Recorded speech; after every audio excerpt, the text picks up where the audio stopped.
Perdí todo defendiendo a mi hijo Brody. Mis ahorros de toda la vida, mi matrimonio y mi fe en la justicia. Pero cuando me pasó una servilleta con 3 números en la cárcel, descubrí la verdad más devastadora de mi existencia. Antes de continuar, suscríbete al canal y dale like al vídeo. Ahora sí, continuemos. Mi nombre es Frank Holloway. Hasta hace 2 años, era el hombre al que todos en Millbrook, Indiana, llamaban cuando su caballo cojeaba o su perro necesitaba una cirugía a las 2 de la mañana. Durante 30 años construí mi vida paciente a paciente, animal salvado tras animal salvado, familia agradecida tras familia agradecida. Tenía todo lo que un hombre podía desear, una clínica veterinaria próspera, una esposa hermosa llamada Marlene, que sabía exactamente cómo me gustaba el café y que, después de 28 años de matrimonio, aún me tomaba de la mano durante las películas de miedo. Y mi hijo Brody, que había pasado de ser aquel niño que rescataba pájaros heridos a convertirse en un hombre capaz de reparar cualquier auto que llegara a su taller. ¿Crees que conoces a tu familia? ¿Crees que conoces a la mujer que duerme a tu lado cada noche, que te dio un hijo, que lloró contigo cuando murieron tus padres? ¿Crees conocer estas cosas del mismo modo en que conoces tu propio corazón, algo natural, certero, incuestionable? Pero yo estaba equivocado en todo. La mañana que destruyó mi vida empezó como cualquier otra. 15 de octubre, 7:23 de la mañana. Recuerdo la hora exacta porque estaba sirviendo café cuando los autos de policía se detuvieron frente al taller de Brody, justo enfrente del restaurante del pueblo. No eran solo 1 o 2 patrulleros, 6 vehículos, FBI, policía estatal y alguaciles locales. Rodearon el negocio de mi hijo como si fuera un terrorista. «Papá, ¿qué está pasando?», me gritó Brody por teléfono, con la voz temblando. Se escuchaban gritos de fondo, portazos, órdenes. «Dicen que robé un camión blindado. Papá, me están arrestando por robo a mano armada». Robo a mano armada. Mi hijo, el mismo que lloró 1 hora entera después de atropellar accidentalmente una ardilla con su camioneta. El que pasaba los sábados enseñando a los niños del vecindario a cambiar el aceite y revisar la presión de las llantas sin cobrar un centavo. El que seguía llevándole flores a su madre todos los domingos después de misa. Las acusaciones eran graves. 3 días antes, un camión blindado del First National Bank había sido asaltado en la Ruta 42. El conductor fue encerrado en la parte trasera mientras alguien se llevaba $2,3 millones. El guardia, Jerome Watts, fue encontrado tirado en el asfalto con una herida en la cabeza que lo mantuvo 1 semana en cuidados intensivos. Y de alguna manera, los guantes de trabajo de mi hijo fueron hallados en la escena, sus guantes mecánicos personalizados con sus iniciales, los mismos que yo le había regalado en Navidad. «Papá, esos guantes los robaron de mi taller hace 2 semanas», me dijo Brody esa primera noche en la cárcel, desde el otro lado del vidrio. El uniforme naranja lo hacía ver pálido, enfermo. Lo denuncié a la policía. Busca el reporte, papá, 1 de octubre. Entraron a robar herramientas, incluyendo los guantes. Pero el informe policial había desaparecido. No había registro de ningún robo. El detective, Karl Brenner, a quien yo había tratado a su pastor alemán años atrás, ni siquiera me miró a los ojos.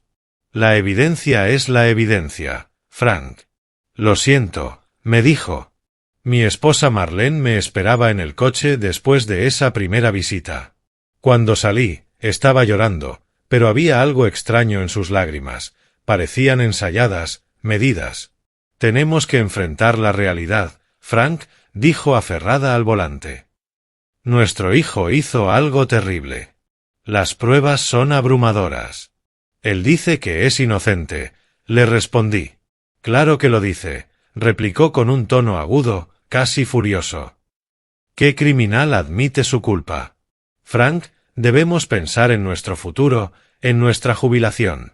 No podemos arruinarlo todo por una causa perdida». Esa fue la primera grieta en mi vida perfecta.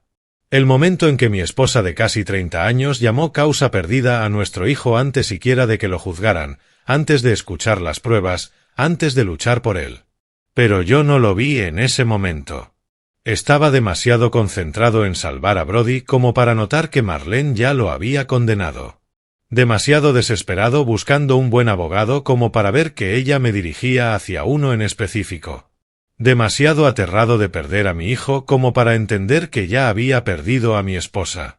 La verdad estaba escondida a plena vista, con el rostro de la mujer que amaba, durmiendo en mi cama, planeando mi destrucción mientras me besaba cada mañana al despedirse. El robo no se trataba solo de dinero. Era una traición tan completa, tan devastadora, que incluso ahora, 2 años después, todavía me despierto algunas noches convencido de que todo fue una pesadilla. Pero no lo fue. Y los 3 números que mi hijo me pasó en esa servilleta, 6 meses después de su condena, revelarían hasta qué punto llegaba la traición. Antes de contarte cómo todo se vino abajo, necesitas entender lo que teníamos, lo que perdimos, lo que hizo que esa traición fuera tan impensable. Imagina Millbrook, Indiana, un sábado cualquiera. Población, 8.000 personas. El tipo de pueblo donde los partidos de fútbol americano de la secundaria llenan las gradas y el restaurante aún sirve pasteles caseros. La calle principal tiene 6 cuadras con edificios de ladrillo de los años 20 que albergan los mismos negocios familiares de toda la vida. La clínica veterinaria Holloway estaba justo entre la ferretería de Morrison y la panadería donde Marlene compraba pan fresco cada martes. Abrí esa clínica en 1994, con un préstamo del padre de Marlene y más determinación que sentido común. El primer año casi nos quiebra. Recuerdo a Marlene sentada en la mesa de la cocina, embarazada de Brody, separando las facturas en 2 montones. No podemos pagar y tendrá que esperar. Jamás se quejó. Se acariciaba el vientre y me decía que estábamos construyendo algo que valía la pena. Frank, este pueblo te necesita, decía cuando yo trabajaba 18 horas al día. Cada animal que salvas, cada granjero que ayudas, todo eso está sumando algo más grande. Y tenía razón. Cuando Brody llegó a la secundaria, yo atendía al ganado de medio condado, vacas lecheras, caballos, ovejas y prácticamente todos los perros y gatos en un radio de 80 kilómetros. La gente pasaba por alto a otros 2 veterinarios para venir conmigo porque confiaban en mí. Porque me levantaba a las 3 de la mañana si su yegua estaba pariendo. Porque les daba facilidades de pago cuando las cosas iban mal. Marlene manejaba todo lo administrativo, las cuentas, el inventario, las citas. Tenía un don para recordar los nombres de los clientes, de sus hijos y hasta los cumpleaños de sus mascotas. Enviaba tarjetas cuando algún animal moría, notas escritas a mano que realmente conmovían. La gente la adoraba por eso. Yo también la adoraba por eso. Nuestro hijo Brody creció en esa clínica. Hacía la tarea en la oficina trasera, me ayudaba con los animales más dóciles y aprendió que reparar lo roto era un trabajo noble, valioso. Pero mientras yo curaba animales, él se enamoró de arreglar máquinas. Papá, es como resolver acertijos, me dijo a los 16 años, cubierto de grasa tras reconstruir su primer motor. Cada ruido extraño, cada problema tiene una solución. Solo hay que escuchar con atención lo que la máquina intenta decirte. Era un genio con los autos. En su último año de preparatoria, los profesores le llevaban sus vehículos en lugar de ir al taller del pueblo vecino. Después de graduarse, trabajó 3 años en el taller de Ray Thompson, aprendiendo todo lo que ese viejo mecánico podía enseñarle. Cuando Ray se jubiló, Brody pidió un préstamo y compró el taller. Tenía apenas 25 años y ya era dueño de su propio negocio. Nunca me había sentido tan orgulloso. El taller estaba justo frente al Murphy's Diner, en la calle principal. Brody lo renombró Holloway Auto y pintó el letrero él mismo un fin de semana, mientras Marlene y yo lo ayudábamos a limpiar y organizar el lugar. Contrató a 3 empleados. Curtis Webb, un chico recién salido de la preparatoria que solo necesitaba una oportunidad. Miguel Santos, un mecánico experto que había llegado desde Chicago, y Dennis Farmer, que llevaba reparando autos desde antes de que Brody naciera. El negocio marchaba muy bien. Realmente bien. Brody se había ganado una reputación de trabajo honesto, precios justos y una habilidad casi mágica para resolver los problemas que otros talleres no podían descifrar. En su tiempo libre restauraba autos clásicos, trabajos tan meticulosos y hermosos que coleccionistas de Indianápolis viajaban hasta Millbrook para encargarle proyectos. El Mustang antiguo que estaba restaurando para la señora Dalton iba a aparecer en la portada de una revista regional de automóviles.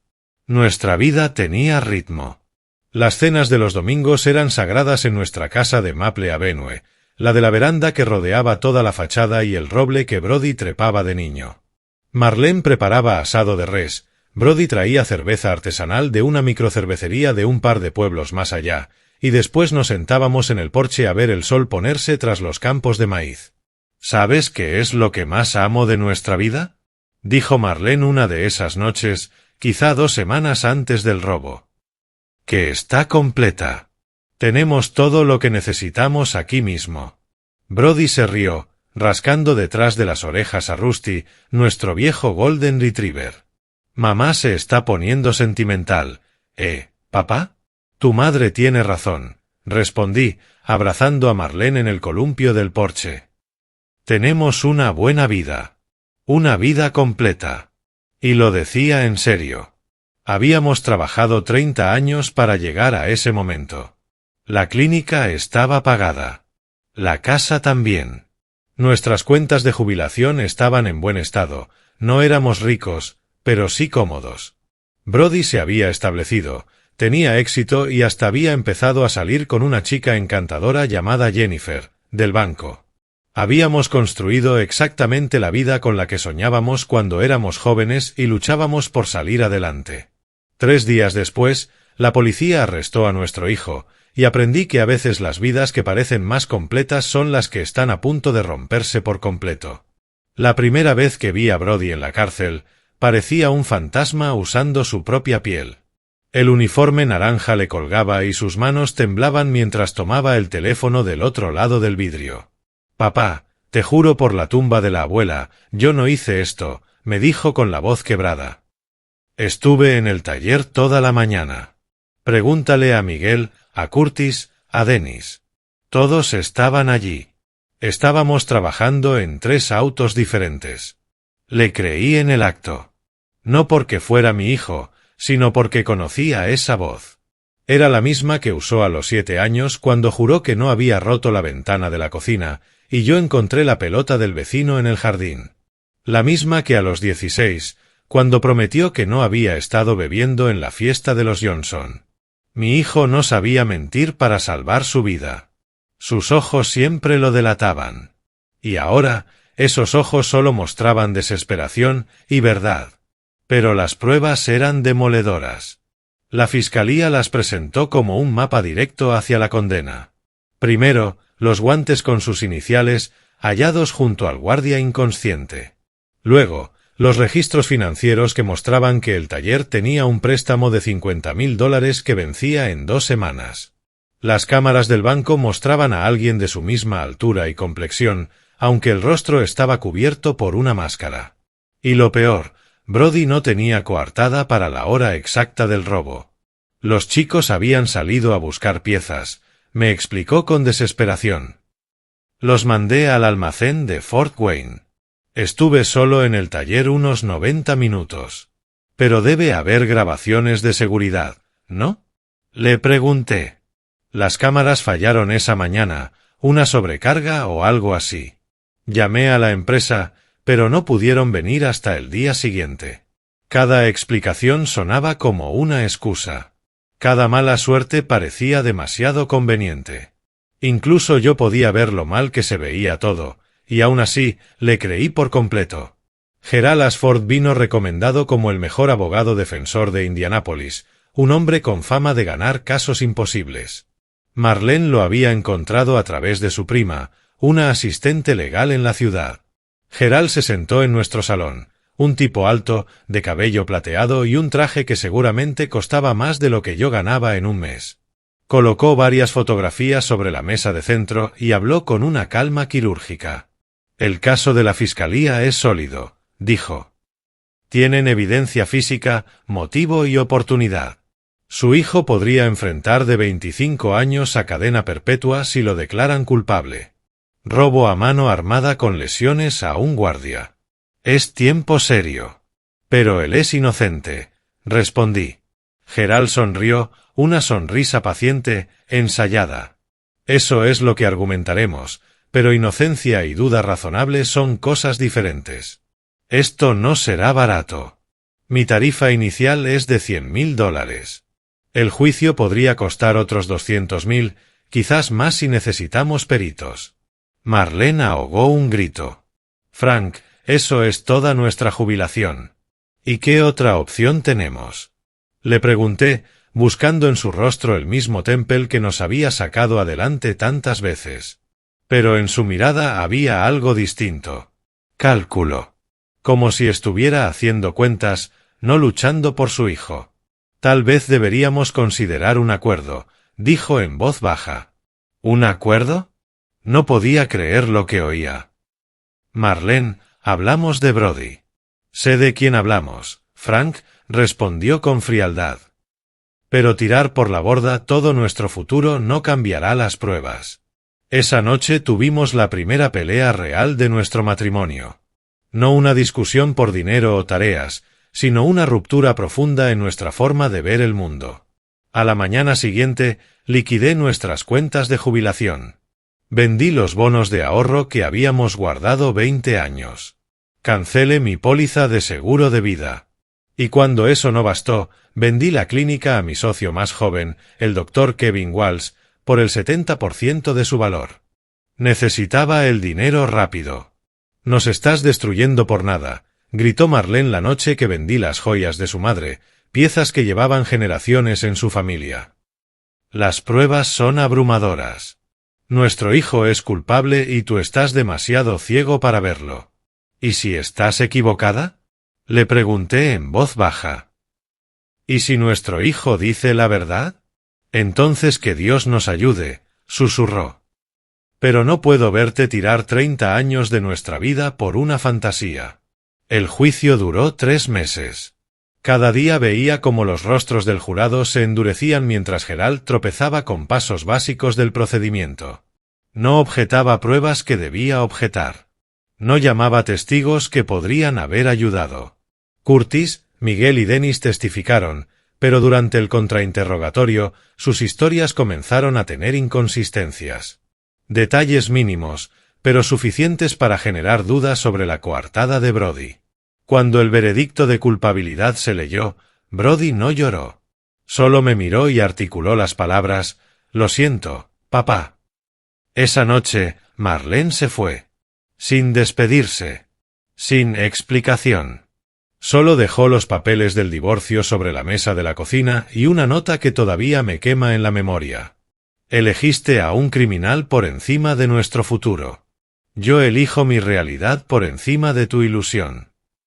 6 meses después, con Brody cumpliendo condena en Westville Correctional, yo vivía en un departamento de una sola habitación sobre la ferretería de Hendrick. El lugar olía a aceite y madera vieja, y el radiador golpeaba toda la noche como si alguien aporreara las tuberías con una llave inglesa.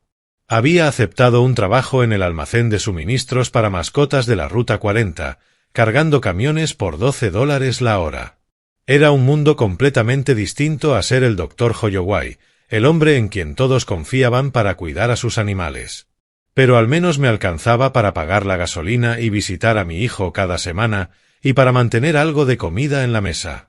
El divorcio me había dejado prácticamente sin nada.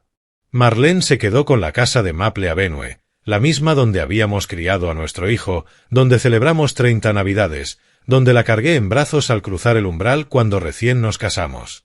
También se llevó la mitad de la nada, porque ya había gastado todo en la defensa de Brody. Lo único que conservé fue mi vieja camioneta y un álbum de fotos que ella no quiso, lleno de imágenes de los tres, en tiempos mejores. Cada sábado conducía 2 horas hasta Westville, me sentaba en la sala de visitas y hablaba con mi hijo a través del plexiglas rayado. Hablábamos de todo menos del caso, del clima, del béisbol, de cómo Miguel mantenía el taller funcionando bajo el nuevo dueño que lo había comprado en una subasta, de cómo la señora Dalton seguía preguntando por él y aún quería que terminara ese Mustang cuando saliera libre. 24 años y 7 meses por cumplir, papá, bromeaba Brody, aunque sus ojos estaban vacíos. La cárcel lo estaba matando lentamente, día tras día. Aquella visita, sin embargo, se sintió diferente desde el momento en que crucé la puerta. Brody no dejaba de mirar por encima del hombro, observando a los guardias, estudiando a los demás visitantes.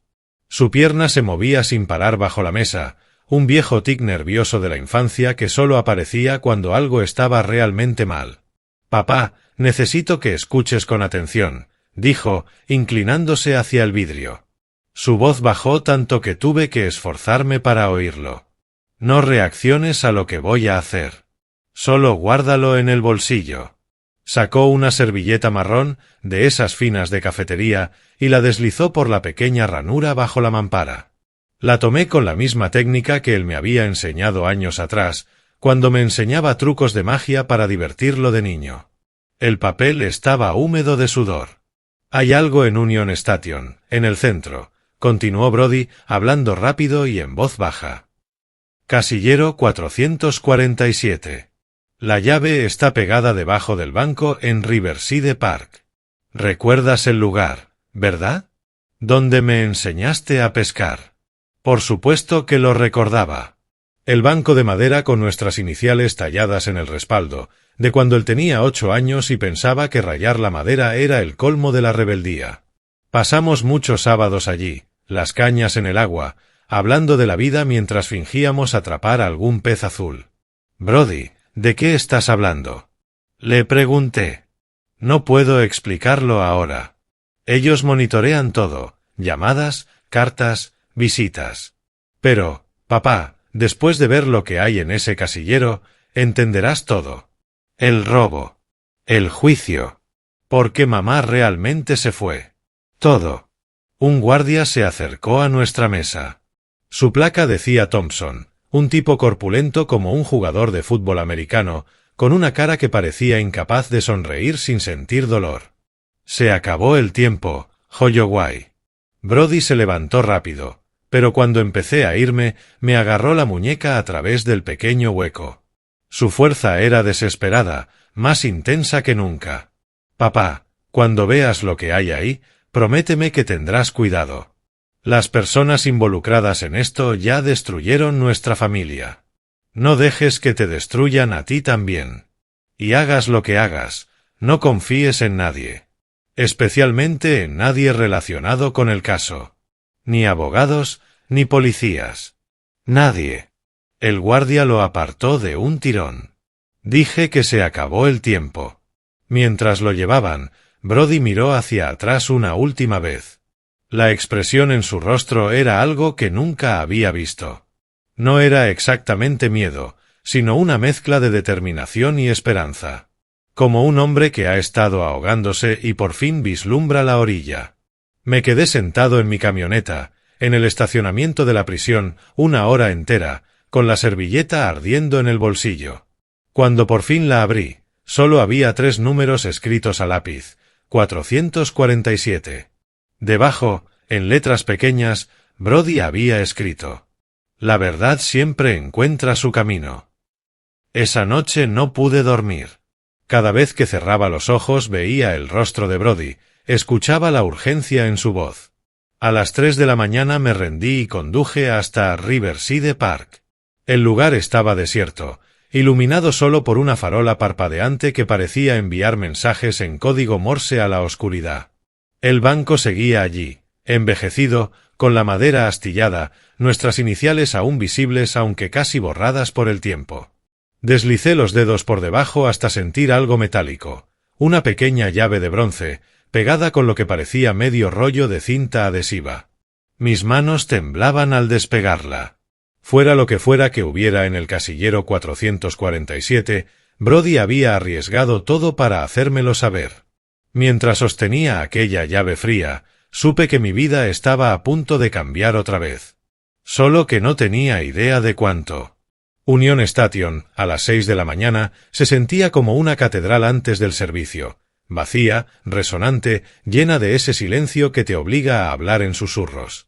Caminé por la terminal principal, pasando frente a tiendas cerradas y bancos vacíos, siguiendo los letreros hacia el área de casilleros. Mis pasos rebotaban contra el mármol, anunciando mi presencia a nadie.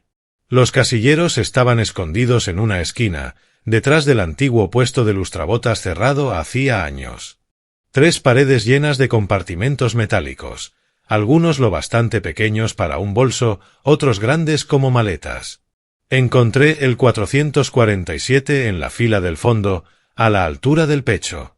No tenía nada de especial, salvo que podía contener la respuesta a todo. La llave encajó suavemente.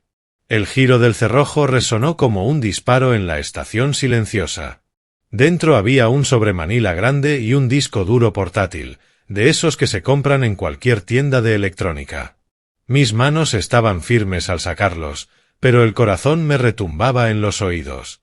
Me senté en un banco cercano y abrí primero el sobre. El primer documento me hizo flaquear las piernas. Era un estado bancario con el nombre de Marlene en la parte superior. Pero no era nuestra cuenta conjunta. Era otra. Una cuenta abierta 3 años atrás en el First National Bank. El mismo banco que había sido asaltado. El mismo banco donde trabajaba Jennifer, la novia de Brody. Los depósitos comenzaban siendo pequeños, 500 aquí, 1000 allá. Pero 6 meses antes del robo, alguien depositó $400,000. El comprobante del depósito estaba adjunto. La firma era la de Marlene, pero en la línea de fuente de fondos se leía: retorno de inversión, Ashford Holdings. Ashford. Gerald Ashford. Nuestro abogado defensor. El siguiente documento me quitó el aire por completo. Capturas de pantalla de mensajes de texto entre el número de Marlene y el de Gerald. Las fechas se remontaban a 8 meses antes del robo. Marlene, ¿está todo listo? Gerald, los guantes ya están colocados. Asegúrate de que Brody esté solo en el taller mañana por la mañana. Marlene, ¿y qué pasa con Frank? Gerald, me pagará para perder el caso. Tú recibirás el dinero del seguro tras el divorcio. Yo obtengo mis honorarios y dividimos lo que quede del camión.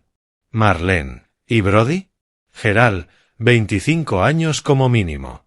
Para cuando salga, estaremos muy lejos. Mi visión se nubló. Tuve que leerlo 3 veces antes de que mi cerebro aceptara lo que mis ojos estaban viendo.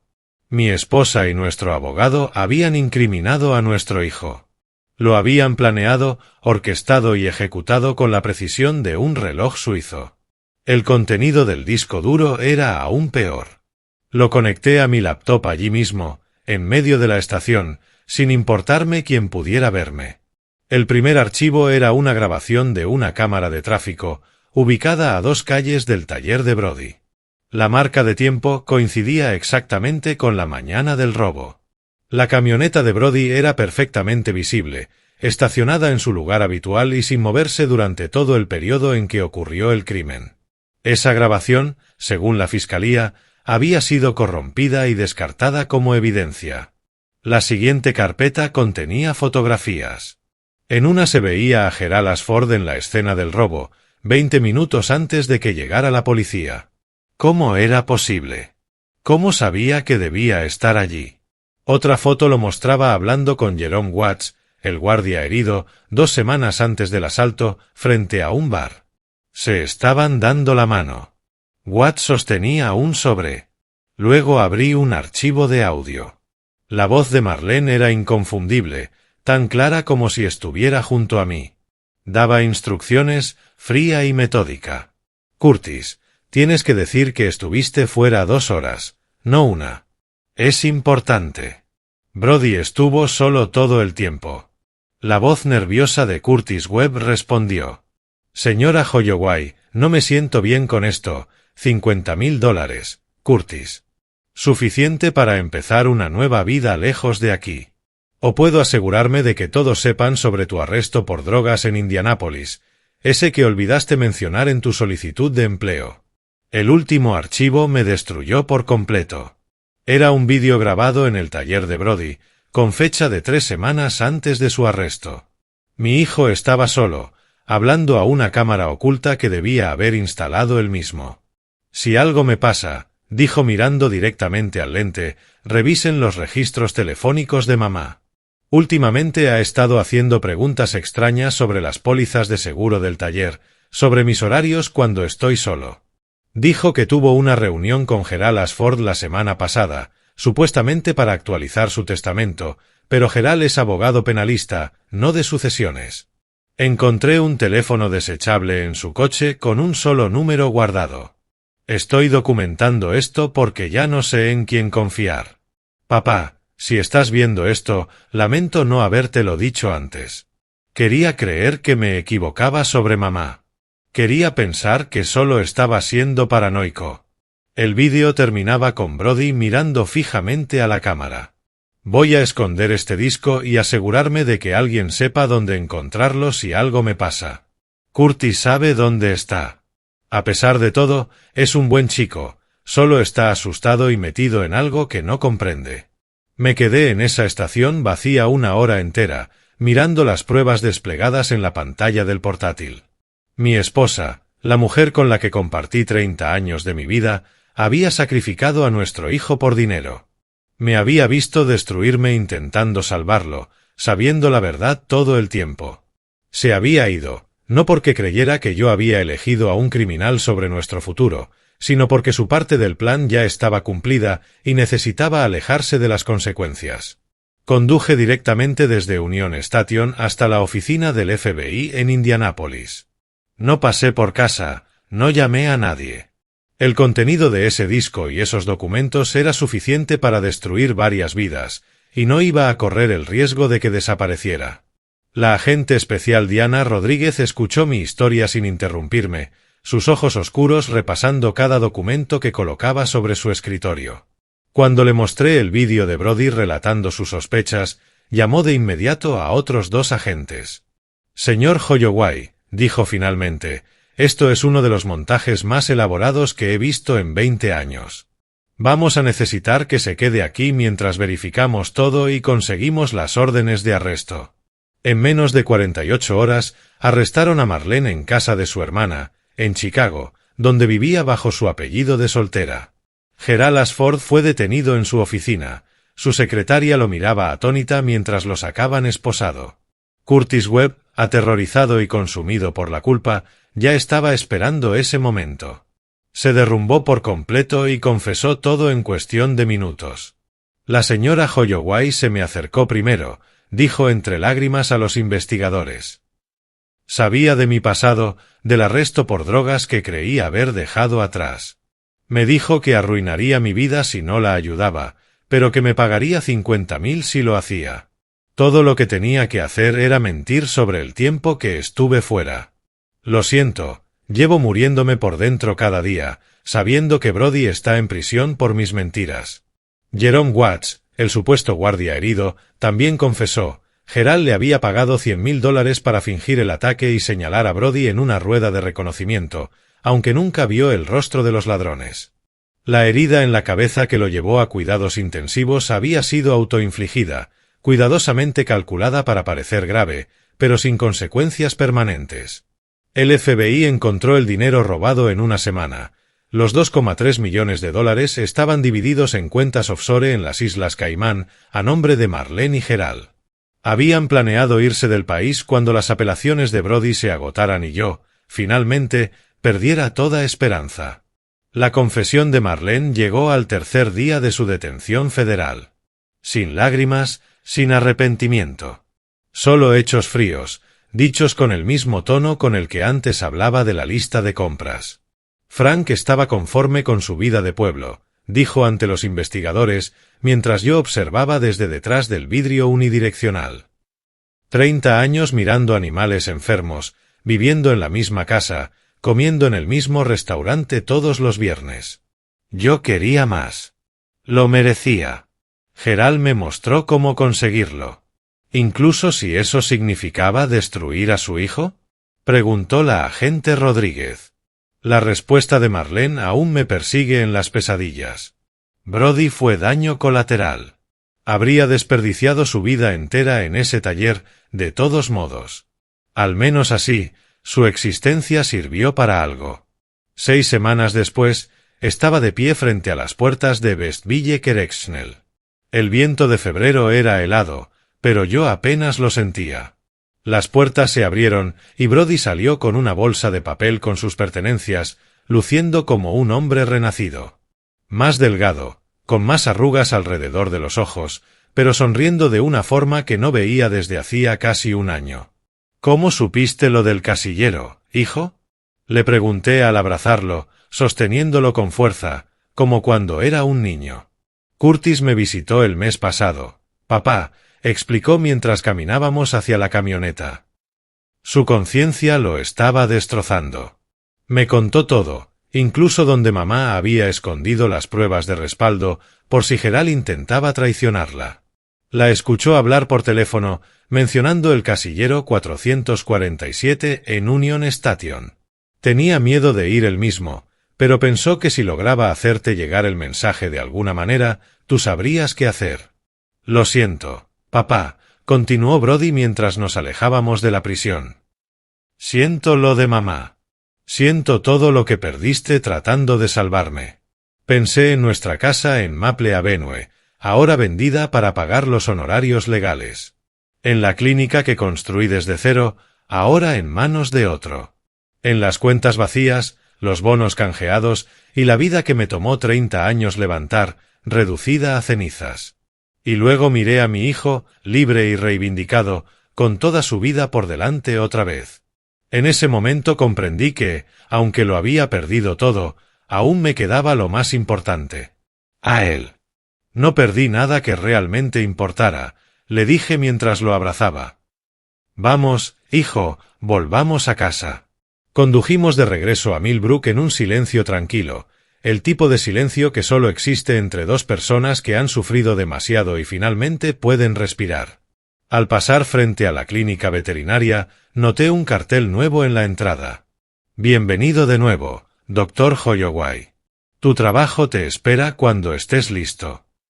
El Dr. Walsh me llamó más tarde para decirme que lo había colocado esa misma mañana. Brody sonrió. Fue la primera sonrisa verdadera que le veía en mucho tiempo. Los pueblos pequeños no se olvidan de la buena gente, papá, dijo. No, respondí, mirando por la ventana, pero tampoco olvidan a los malos. Esa noche, en mi pequeño apartamento sobre la ferretería, padre e hijo compartimos una cena sencilla, espaguetis con pan de ajo. Nada de asado como el que preparaba Marlene, sin vajillas elegantes ni pretensiones. Pero había algo más valioso llenando ese espacio reducido, verdad, confianza y el lazo inquebrantable entre un padre que nunca dejó de creer y un hijo que nunca dejó de tener esperanza. 3 meses después, el taller de Brody reabrió sus puertas gracias a un préstamo del Banco Comunitario y las donaciones de las personas que lo habían conocido toda su vida. Yo regresé a la medicina veterinaria, trabajando medio tiempo con el Dr. Walsh mientras reconstruía mi propia cartera de clientes. Cada domingo, Brody y yo cenamos juntos, solo los dos. No hablamos de Marlene, que cumple 15 años en prisión federal. No hablamos de Gerald Ashford, condenado a 20 años. Hablamos del futuro. Del taller que Brody está ampliando. Del cachorro Golden Retriever que estoy entrenando. De Jennifer, la chica del banco que estuvo a su lado en los peores momentos y que ahora lleva en el dedo su anillo de compromiso.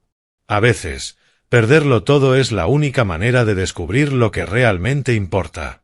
La libertad de mi hijo. Su fe en mí. Mi fe en él. Esas cosas valen más que cualquier cuenta de retiro o cualquier casa en Maple Avenue. Porque la verdad siempre encuentra el camino, incluso cuando parece imposible, incluso cuando el mundo entero está construido sobre mentiras. Si esta historia te conmovió, si te recordó que luchar por la verdad y por la familia siempre vale la pena, compártela con alguien que necesite escucharla. Déjame en los comentarios una historia sobre una vez en la que tuviste que elegir entre lo fácil y lo correcto. Y no olvides suscribirte a nuestro canal para más historias poderosas de traición, redención y lazos familiares que sobreviven incluso a los momentos más oscuros. Gracias por escuchar mi historia.